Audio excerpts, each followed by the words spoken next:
This is part 3 of our Baja Ferries experience, and the Toyota Roamers are finally loaded on the Cabo Star in La Paz. Destination, Mazatlán. Okay, Tevin finally made it! Yeah! Such a long way. Oh my gosh, that was crazy. I was literally in our cabin. He texted me at 5:50. I was out, like I literally ran to the deck and he was already in. Like, already in the boat. I totally missed it. I was like, that was crazy. It was less than like 3 minutes that it all happened. Plus, it's prepared for the wait. Yes, long waits. And if you are traveling with multiple people, you're gonna be separated. Like, we separated probably 3 hours ago. So, but we're back together, yay! And we're obviously on like the club level of this. This ferry is crazy. So we're on the top deck. There's a bar. They've been playing like, I would say 80s music, blasting it, but it's pretty cool. We made our way down the narrow hallway to our cabin. We had absolutely no expectations because, honestly, there was no information about what the cabins would even be like. This isn't exactly a cruise ship, but it's also not roughing it. We booked a pet-friendly cabin for the overnight crossing because the only alternative was for Bali to go into the ship's kennel for the whole trip with no access to him until we docked in Mazatlán. Inside the cabin were 2 bunk beds on either side of the room. Our first thought was, are these cabins shared? Each twin-sized bunk had a simple mattress, clean white sheets, blanket, and pillows that were surprisingly decent. Each bunk also had its own reading light and outlet. There was a small desk tucked under a small TV, just enough space to set down a backpack and reorganize gear or get some work done. There was an open closet and enough floor space that we weren't climbing over each other to move around. Bali got comfortable quickly, like he paid for the ticket himself. As the engine started humming, we stepped outside to watch as we pulled away from Baja, California, the place our journey from Canada to Argentina really started. After the paperwork, after the waiting, we were officially leaving the Baja Peninsula behind. Okay, we're leaving. We're on the way. On the way. What time is it? 7:10. 7:10. Yep. 11. 7:11. So they were on time leaving, so that was awesome. The ferry slowly pulled away from the Paz harbor, and watching the coastline shrink hit differently. The Sea of Cortez stretched out in front of us, Baja fading into the distance. This ferry ride isn't just transportation, it's a symbolic crossing. You're leaving the peninsula, where roads dead end at beaches, and heading into mainland Mexico, where the adventure accelerates.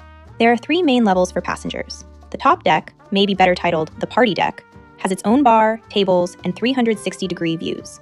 Eventually, hunger won. We made our way to the cafeteria, which operates buffet style for dinner. The meal is included, and there are drinks and snacks for purchase. It's hearty, traditional Mexican food: rice, beans, protein options, tortillas, and veggies. Nothing fancy, but solid. And honestly, after a long, chaotic day, any hot food tastes 5-star. After dinner, we explored. There's a movie room, actual theater seating with movies playing throughout the crossing. If you don't have a cabin, this would be the best place to hang out, but it fills up quickly. A VIP lounge with quieter cushioned seating and more space. Another good alternative if you don't book a cabin. Sleeping pods, more affordable than cabins, but better and more private than random chairs.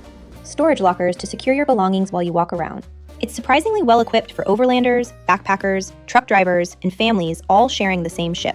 As night settled in, another surprise: live entertainment, and eventually, a full karaoke contest. Strangers cheering for strangers, truck drivers belting out ballads, families recording each other on phones. There's something about being on a boat in the middle of the ocean that dissolves social barriers. For a few hours, everyone was just together. Later that evening, Tevin spotted pizza, and unfortunately, that snack would later betray him.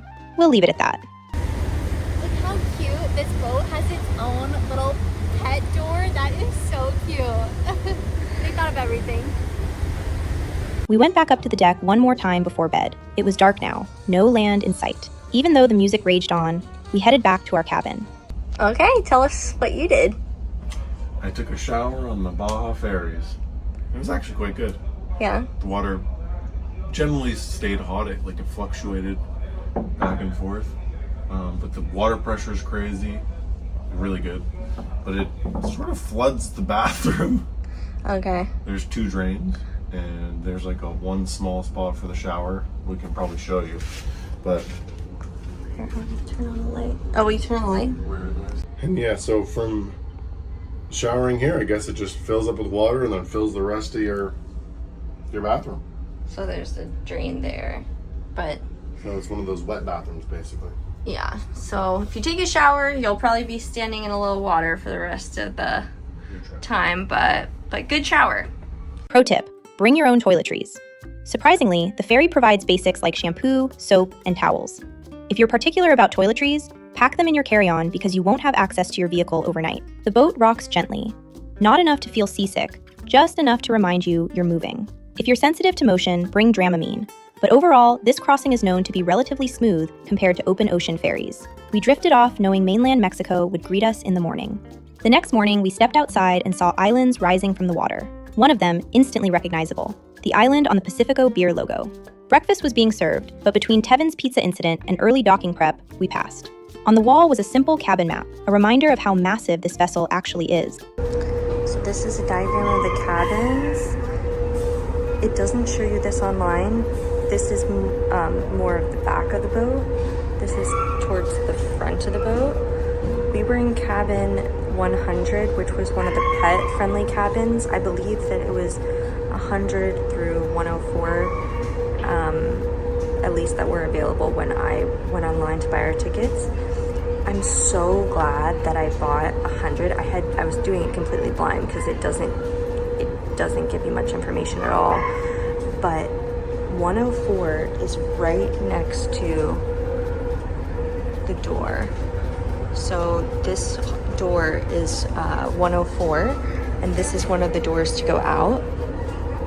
And this is the restaurant. So you're very close. I think cabin 105 might be a disabled room,